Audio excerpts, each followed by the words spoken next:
Welcome, friends and collectors. You have joined me for an all-new edition of Diecast Emporium Military Mondays, brought to you by my friends at smallscalehobbies.com. Be sure to check them out on their website. They have everything you might need for the military scale model hobby. Alright, the subject of today's video is the M24 Light Tank, sometimes referred to as the Chaffee. So this vehicle was originally intended to replace the M5 Stuart Light Tank, but it really didn't arrive to most units until towards the end of World War II. And it would later go on to serve in the Korean War, as it was one of the first vehicles that the U.S. command could readily dispatch to the Korean Peninsula. So this was named after U.S. Army General Chaffee, who helped develop the use of tanks in the U.S. Armed Services.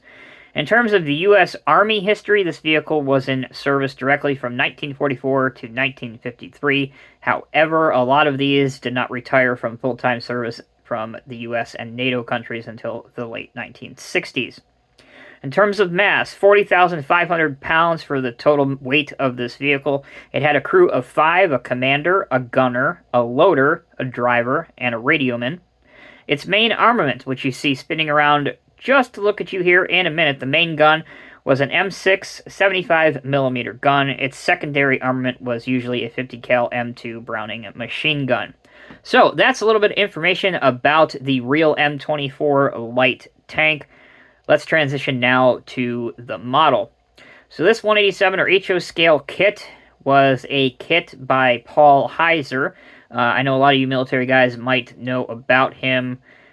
He did a lot of his own interesting and really intricate castings kind of back in the day.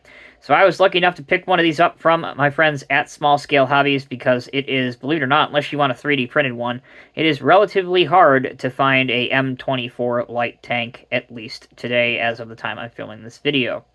Not only is the casting rather excellent, despite my less than ideal modeling skills to show you, he has helpfully included a lot of extras, such as this, for example, which is a whole lot of stuff you can put on. I already put a few of these things on, such as some extra tracks, a shovel on the back, a large bag on the back.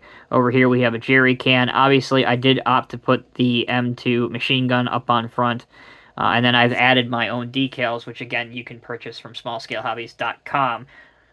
Whether they have just the traditional Allied stars or the stenciled stars, everything you're looking for to make your vehicle the way you want it to look and for it to be era correct is available, so I highly encourage you to check them out, and the quality of the decals are excellent.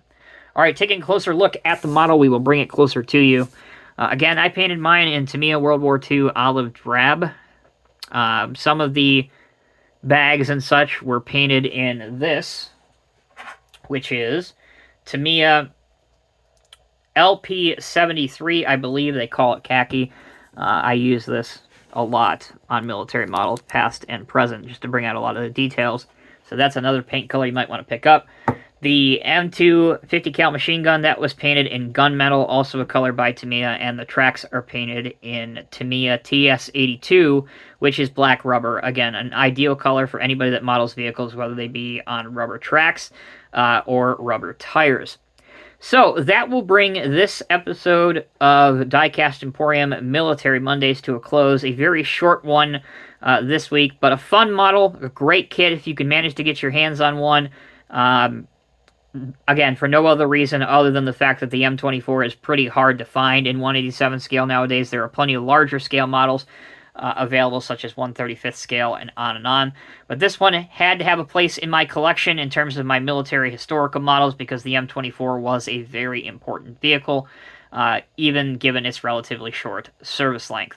Thank you all so much for watching. Until next time, take care, be well. I will see you in the next review.